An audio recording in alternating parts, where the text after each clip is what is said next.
Welcome back to the Marlins here on OOTP 26. And the season has not quite started yet because we have to go over a waiver claim that we have gone through and added to our team here. Alex Prado, a Dominican right-hander from the Milwaukee Brewers who we just claimed off waivers. He was somebody with no options. He is past that 25-year-old age that I like to, or he's 25 exactly. So that is the age where I'm like, if you're on waivers and you're 25, that's free game. I will claim you. So Alex Prado here, the Brewers waived this guy, and I'm like, why not give this guy a chance in our system here? Obviously hasn't worked out for the Brewers. They're not using him, so we claimed him. He's in our big league bullpen right now. He could possibly be a starter someday if he develops, but right now he is going to be in the bullpen along with Burnett. Burnett is the other guy who has no options available, and because of that, we did have to send down Casey Peterson. He is now down in AAA here with Jacksonville. He's going to be in their rotation, hopefully shoving down there, developing a bit more, but he will be in the big leagues at some point this season. Don't you worry, we're not going to let Casey Peterson rot down in AAA.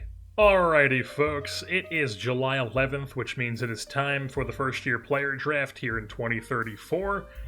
And before we get into that, though, it is time to take a look at how our fish have been doing here so far in the season. Spoiler alert, it's been quite good. We are 10 games in front of the Washington Nationals, not the Phillies, who are well below 500. They do have a plus 17 run differential, but it is the Nationals who are 10 games behind us in second place.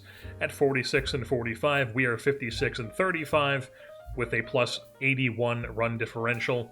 And just playing very good ball, 8 and 2 in our last 10, currently on a W6. Things are looking damn good here.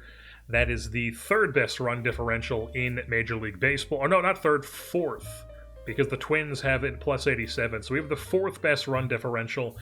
Not quite, the barn burner team we were last year, but we had some injuries that we've been dealing with here. You can see we're 18 and 2 against left-handed pitching. That's got to be because our lefty mashers we've got. I mean, we just have a bunch of guys who just kill left-handed pitching. And if you take a look at the team stats page here, you can just see a bunch of 1s and 2s over here in the hitting side of things. The best average, OBP, the second best OPS. In WAR, WOBA as well, second best, third most runs amount of scored in the National League, the most hits, the fourth most extra base hits. We're not hitting a ton of home runs this year, which is definitely worrisome because that's kind of been our downfall the past few years, I feel like, is that we just don't hit enough home runs. It's not like we really added too many home run hitters. I don't really think we really added any, to be honest, here heading into this season, but I'm still confident in our team here. We're still a very good ball club. We're scoring runs a ton. We've won World Series with this in the past, so hopefully we can do that again this year. But only 7th in walks, but then second in least amount of strikeouts, the most stolen bases, and then 12th in base running value. So that's kind of worrisome. I would imagine that's probably because we have it like that, so we can knock it down a bit. Because I'm pretty sure I had it like that last time. But I asked Hyde for a strategy when we hired him, and he bumped it up.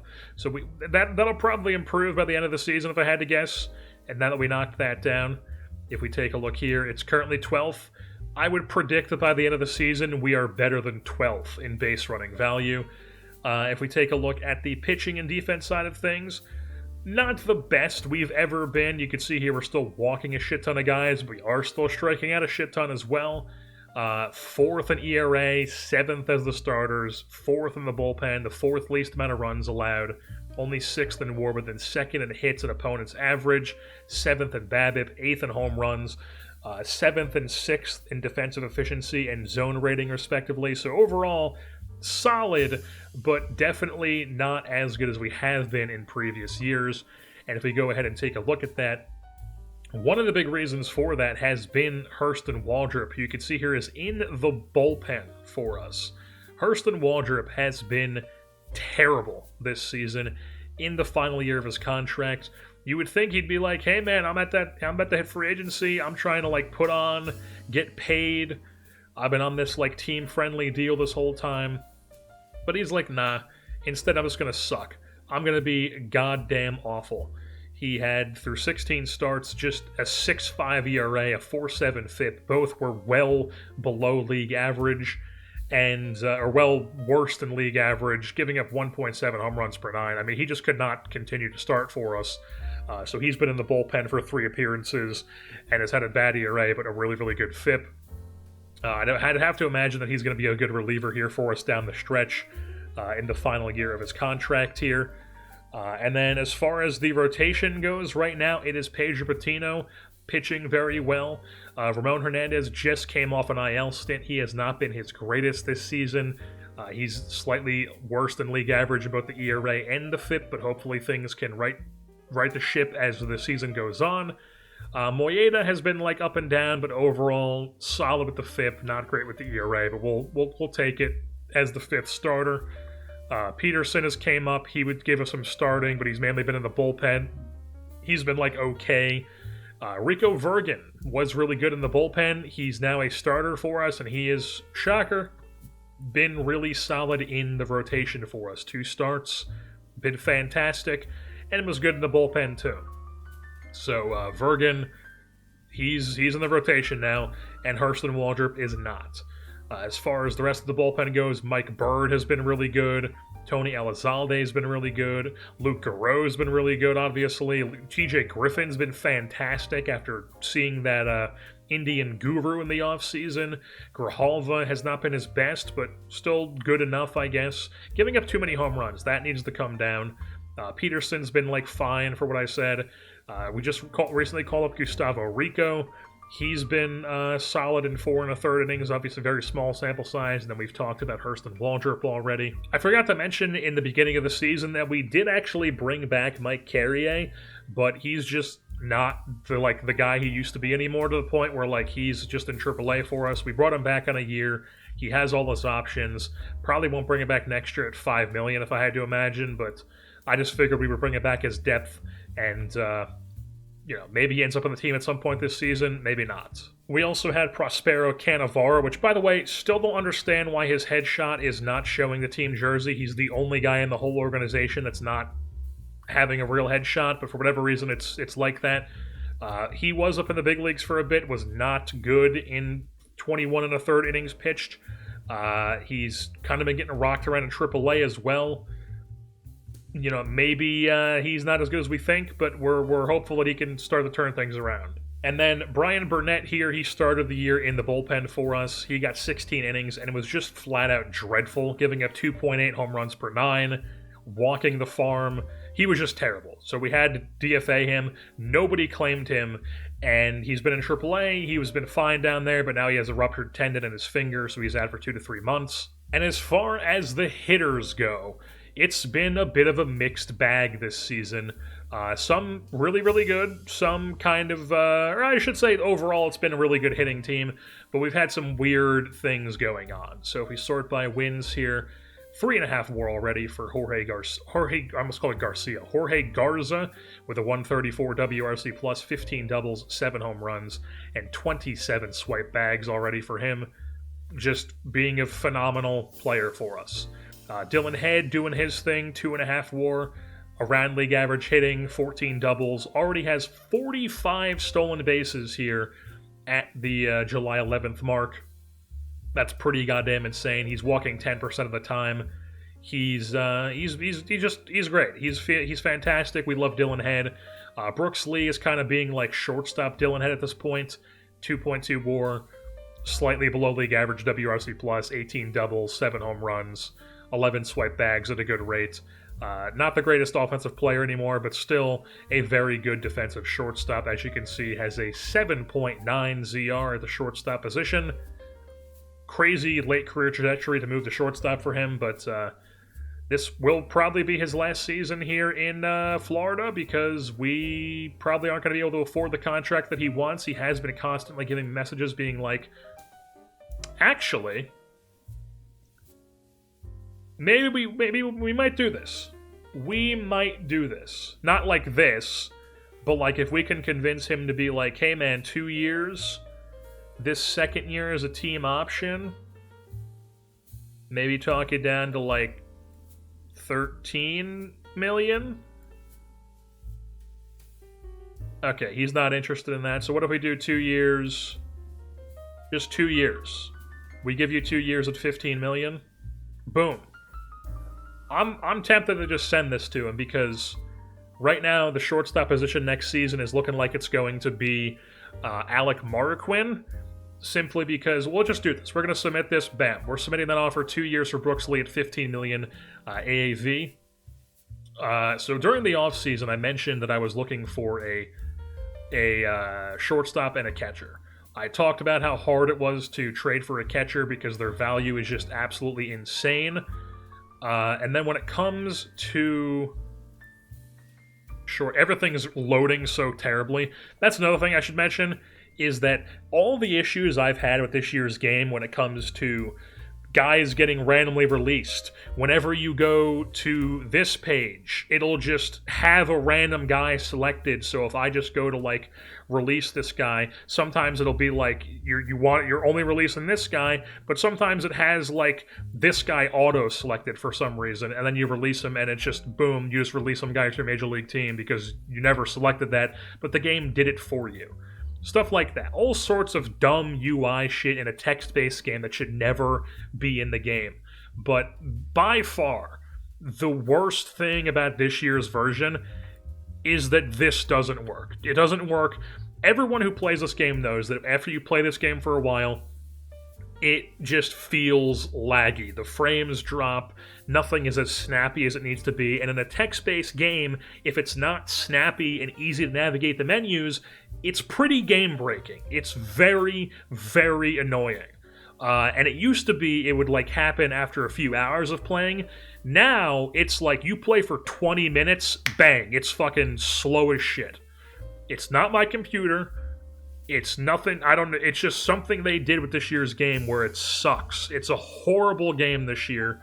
I would not recommend it to anybody, to be completely honest with you. I have multiple friends who are like, man, I would get this game this year if you haven't told me how awful it is this season, and it sucks. But you used to be able to go here and then just reselect the max frames, hit OK, and it was instantly snappy. This year, that's not the case. It's still all slow and everything. Like, you can just see like how slow that is dragging across the screen.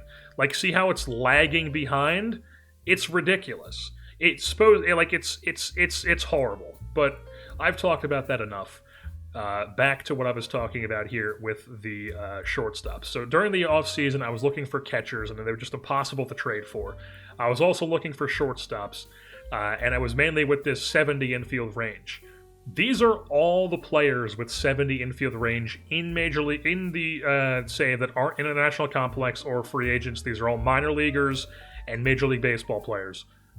And it's not a big list. It's Brooks Lee is the third best of the guys. Parker Lowe and Adrian Santana are guys that we're obviously not going to be able to trade for. Santana's wrecked, and Parker Lowe is like the centerpiece of the Boston Red Sox. So we're not going to be able to trade for him. Brooks Lee is an expiring free agent unless he accepts that contract we just gave him. And then it's like a bunch of guys like this dude who they're paying a shit ton to be like a horrible offensive player. I guess he's actually been pretty good offensively. I'm not sure how. How the fuck did this guy hit 21 home runs? Makes no sense. But anyways, like Tovar, who's getting old, is up here. You've also you get the point. It's just a bunch of guys you can't really trade for, or like guys that like aren't really like. I guess we could trade for this guy, but it's guys that like aren't really that valuable. Aside from the fact that they have the ratings. Now, there are some like prospects you could see down here, like there's Joe Schmidt, but he's definitely not really a shortstop. There's Brian Callaway, who's once again not really a shortstop. So it's just not a lot of options out there. And then if you go down to 65 range, it's way more, but a lot of these guys are like 65 range Jason Churio. Okay, that's 65 range overall. 65 infield range. No. See what I mean? It's so slow. 65 infield range. You get a bit more options here, but it's mostly guys that are like, you know, you get like veteran guys like Ellie De La Cruz at shortstop. You get a bunch of these guys that it's going to be impossible to trade for. Israel Sarah, impossible to trade for most likely. Like, they're just going to have a shit ton of value, and it'd just be impossible to acquire these guys. So my plan, if we didn't bring back Lee, was going to be just play Mark. Is he on this list for us somewhere? Here we go. Alec Marquin. Our plan was just going to be to play him at shortstop because he has 65 range, 65 arm, 65 turn DP, and just hope that he can play shortstop and he could be a good player for us. But, no harm just letting him be, like, developing and possibly turn into something by the time that Lee's contract is over, and he's, like, an overager sort of guy. But I'm not, like, desperate to play this guy at shortstop for us. So Lee, hopefully, will re-sign and just be a really good defensive shortstop who's, like, around league average bat for us the next 2 seasons in this late career era that he has. But then going back to looking at the rest of our guys, Alex Garcia, really, really good bat, 141 WRC+, 2.2 WAR, 19 doubles, 14 home runs is second most on the team, 59 ribbies is most on the team, 54 runs as well is the second most on the team. He walks a bunch, he doesn't strike out a ton. He's a very, very good player, swipes bags at a high rate as well. The only thing about him, though, is that he's not really the perfect guy to be playing in the outfield here in Florida, but good enough to the point where we can, like, get away with it, and his bat's just too good to not have in the lineup, obviously. Eshedri Vargas, he's been doing his thing, 2 WAR, triple-digit WRC+, 29 doubles here at the July 11th mark, which is absolutely absurd. Doing his thing. Agustin Ramirez has actually been quite good in this, like, duo role with Kyle Ortega. You can see Ramirez, 1.8 WAR, really good. He's been solid. Unfortunately, Kyle Ortega has not been good. He's been quite bad, honestly. He does have a positive framing, which is good, but the offensive numbers have just not been there for him. We're going to keep playing them every second day because I was playing Ramirez every day. Like, I was just playing him as the default starting catcher without the second for basically the whole month of June. And if you go ahead and look at his splits for June, he stunk. So I don't know if it's just because he gets tired easily or something, but we're going to stick with this every second day thing. Maybe we switch Ortega to be a different guy at some point, but we're going to hope that Ortega can turn things around, and, we're still a good team, so we can just see how it goes. And then Mikov has actually been really good as a fourth outfielder, but he's also been starting a bit because Mark Antonio, you can see here, has only played 29 games. Hasn't been the greatest this season because he's just been hurt. He hasn't been healthy, even more so than usual. He's had multiple IL stints. He had chronic back soreness at the end of spring training, so he missed the start of the season. Then he had a couple 1 week back spasm, back tightness things. And then he had an IL stint with his 7 weeks plantar fasciitis. So he's missed a bunch of time. And because of that, we've had to do a lot of platooning, giving time to guys that could possibly be good players. And Mikov is a guy who stepped up when Mark Antonio was out. He's been really good. 10 doubles, 10 home runs, 10 swipe bags. He's in the 10 club, folks. And then Sataro Hirai here, the 22-year-old Japanese man, he has been phenomenal. 1.6 WAR, 185 WRC plus, 12 doubles, 10 home runs, as a guy who really only plays against lefties. You can see here against righties, 79 plate appearances, a little bit below league average, and then against lefties, he is a world beater. 276 WRC plus, 8 doubles, 7 home runs against lefties. He is just the king against left-handed pitching. Incredible player, very unique player. I love it. He's fantastic. And then Dario Bird's been doing his thing against righties. He's got the most home runs on the team. He's got 17 and 10 doubles. So we've got ourselves a bit of a first base platoon here that's working quite well for us. If you take a look at Bird, 145 WRC plus against righties. So we got a guy crushing righties and a guy crushing lefties at first base. Love to see it. And then Hayashi has not been great, which is disappointing because we're paying him a ton. Should probably take him off the keep an eye list here.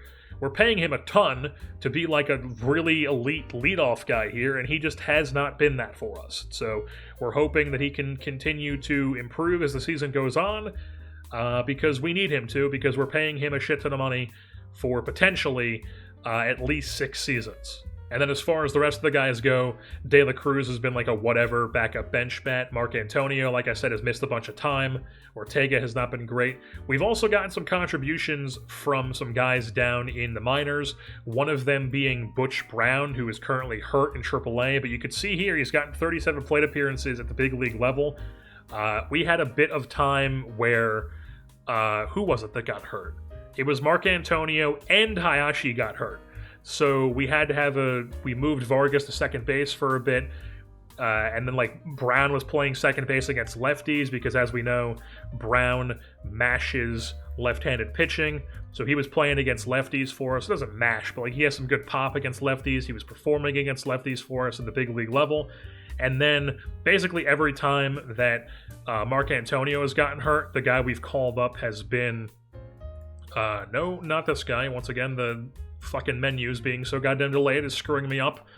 Angel Miguel here, who you can see has not been good in the big leagues, but he has gotten a good amount of plate appearances because he can hit, at least theoretically, decently well against righties if he develops. So we were giving him some time. He was not really great for us. And the other thing is he's so unmotivated that every time that we've called him up and then sent him down, the whole locker room was like, thank God we got rid of that guy. We hate that guy. So I don't think Angel Miguel here is long for the organization. See, look at this. I just went back to this page. I did not select this. The game automatically selected this. So if I didn't see that pop up, and I was just going, let's release this guy, Look how horrible this game has been. I'm clicking on these, and nothing is fucking happening. Jesus. That's how bad this game is, man.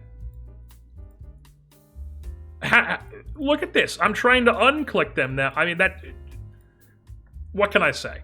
People want to talk to me about like, oh, well, I haven't had this issue. Well, clearly it's an issue, all right? And it kills me because I love OOTP. This game is awesome to play. It's one of my favorite games. I put a ton of hours into it pretty much every year. And if like next year's game is like this again, like I'm not fucking buying the year after that. I can guarantee you that. But now we are here at the first year player draft where the New York Yankees are picking #1 overall. I guess they were just horrible last year. And they're not really good this year either. Apparently the New York Yankees are sucking so bad that they have the #1 overall pick. That is pretty crazy. Didn't the Pirates not... The Pirates had 2 first-round picks last year as well because they didn't sign the previous year. So they didn't sign their first-round pick again? What type of money is... And look at this. Their offense is really good and their defense and pitching sucks. It's like the complete opposite of the Pirates in real life. And they're not good this year either, 42 and 49. I mean, just... Jesus Christ. Is their owner still... As all this shit takes 9 hours to fucking load? Yeah, their owner is still Robert Nutting, penny pincher, fiscal personality. So yeah. Pittsburgh is, just horrible budget. But anyways, back to the draft here. As we get into this, and going 1-1 to the New York Yankees is Armando Delgado from a California high school. Sure, maybe he's good. Looks like he would be fucking absolutely insane if he develops, but it's always an if he develops with these high school pitchers. As we move things on to our pick here, 32nd overall, and if we take a look at the players available to us as everything loads super fucking slow. I mean, it's so bad to click through this. Our scouting director believes that we should take John Falls, a all power and eye, 3 true outcomes, not actually shortstop. He's a first baseman. Don't think I'm taking a high school first baseman here, to be honest with you. Catcher? Not really a catcher, only 50 framing, but I am kind of tempted. To just see if maybe we can develop him as a catcher. That is very intriguing, I will say. Are there any, like, standout college guys? Kurt Scott. He's a second baseman because of his arm, or first base. I mean, even that arm is even bad at second base. Mike Lopez, no. All these guys are relievers. So yeah, I think we're just gonna take this Matt Hughes guy. He's the same thing as Falls. They're the same player. I think we're gonna take this catcher. I just think we're gonna take him. He's durable. He's got the gap, the power, the eye, the BABIP, good personality class, and we're kind of just hoping that he could maybe be like an Agustin Ramirez type catcher for us at some point. Let's take him. Why not? As we drag that and it's all fucking delayed and shit, we take this guy, 32nd overall, move things on. Round 2. And there's another catcher available who's not... I mean, he's the sort of same thing. Be crazy to take another catcher here. But high school starter. Lefty. Maybe. Didn't mean to click on that guy. I meant to click on this guy, but it's all fucking delayed. No. Horrible defender. No. What are the college guys looking like at this point? Alan Banton. I mean, the other thing that I've noticed about the draft classes this year and just the player generation in general is that just there's so many more less like actual shortstops. Like, you used to be able to find dudes with like really good defensive ratings who just couldn't hit all the time. Now, this is like the best you can find. We're a guy who has 70 range, but he has horrible arm and turn DP, so he's not an actual shortstop. That's like the best you can find in this game nowadays. It's crazy. Like, this guy is not a true shortstop. You get a 65 guy here who's a third baseman. I mean, it's impossible to find actual shortstops in this game that are like previous versions of this game level of shortstop. But yeah, there's just a bunch of 50 college guys here. Joel McDonald, no. Steven Swindle, no. I think we're just going to go with a high school guy here. I'm either tempted to get this high school start. He has 45 BABIP, though, so I don't really love that. Mike Betts, not really interesting. Not enough pop. Another draft where there's just like nothing that's intriguing to me. Like, this is probably the most intriguing simply because he's got the power in the eye with a good personality, 55 framing. I don't know, double down on back-to-back catchers, maybe. None of these other guys like stand out to me as dudes we should be getting. I don't know, maybe that guy. Not really an outfielder, though. Who are the best starters here? It's that guy who's 45 BABIP. This guy's not great. Not great. Maybe. I mean, just 20 controls, never gonna work. Was that Crespo or Chris? It was Crespo. No, he's got 2 pitches. Luke Dillon, maybe. Ian Delaney, maybe. Gagnon? I don't know, some French shit. No. Maybe. He's got the control movement, extreme ground ball. Probably like him the most. He's durable. He's a college guy. Who was that? Hipsher? That was Hipsher. Murray is a no. Henrik Silverberg's this Swede. Sick name, but not interesting. Does he have a hit tool? Am I saying that correctly? He's got a hit tool, but nothing else. And then once again, clicking on the wrong guy because it's all bullshit.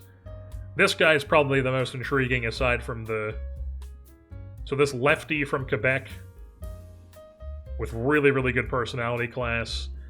And then Pat Taylor. Yeah, this guy's also intriguing. So it's either Pat Taylor, Hipsher, or Coleman Stinson with the really good personality class.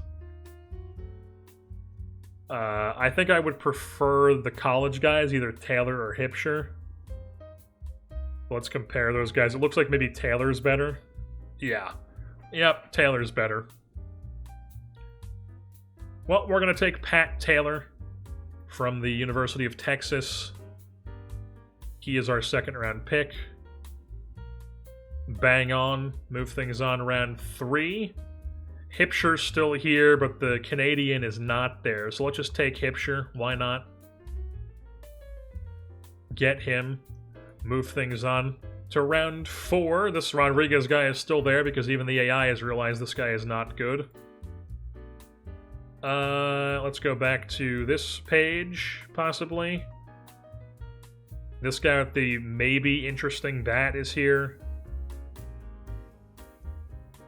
I mean, none of these bats are interesting at all, really. Any, like, huge power. This guy, huge swing and miss, but gap and power, durable. We're trying to get more power guys in the system, and that would certainly, once again clicking on the wrong guy because of the delayed menus, that would certainly help us get a guy in the system like that. So I think even with the 25k potential, I think we're going to go with this guy, Cesar Urquizo. He is our pick here, 4th round, move things on to round 5. Kind of intriguing with the eye and the gap. Was he impossible? He is. He's impossible signee. I mean, there's just nothing. Nothing is that intriguing here at this point in the draft. There's like a first baseman. He's got 60 pop. There's this guy with the gap. And like the crazy name. Alan Banton. Who could maybe be like a utility guy, but not really because he can't really play the field or the outfield that well.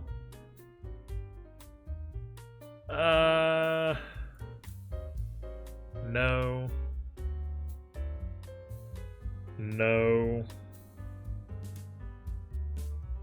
Let's take the 17-year-old committed to UC Santa Barbara. We'll take him round 5. Move things on round 6.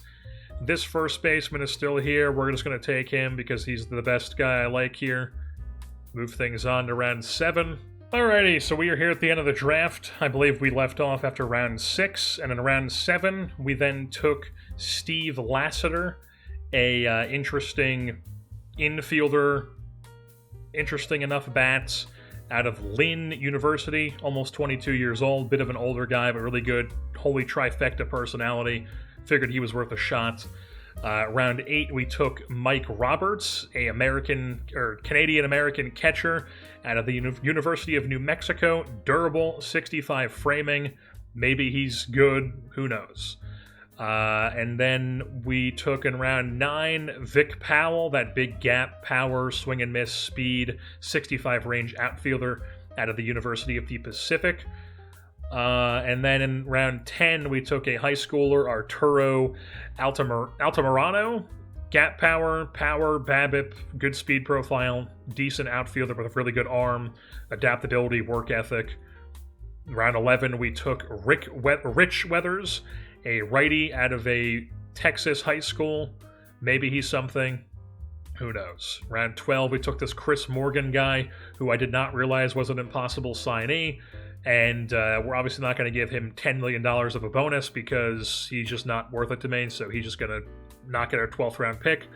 Round 13, we took this guy because there was such terrible options left that we were just taking like one standout skill at this point, and this guy has crazy good eye. So we took him. Round 14, Sean Ashley, big arm, maybe the bat could be something, who knows. Round 15, Jimmy Hackworth, has a big bat, swings and miss. Round 16, we took this starter, or I guess reliever, with a huge fastball, curveball potentially, 80 grade stuff, horrible at keeping the ball in the ballpark or just finding the strike zone, but he throws really fucking hard. And then in round 17, we took a knuckleballer with a really good personality class, 55 potential knuckleball. Who knows? Could be interesting. And then in round 19, we took another knuckleball. No, wait, never mind. This was round 18. 18, we took another knuckleballer. 55 knuckleballer, Chris Mania. This guy's a reliever. And then in round 19, we took this guy, Sean Ashby from Eastern New Mexico University. Maybe he's something. Who knows? And then in round 20, we took Rick Sinatra, a high schooler out of a Maryland high school. horrible control, really good stamina. I don't know, maybe he's something, who knows. And now it's time to save, exit the game, boot it back up, and then 15 minutes later have it be so slow again that it's impossible to play.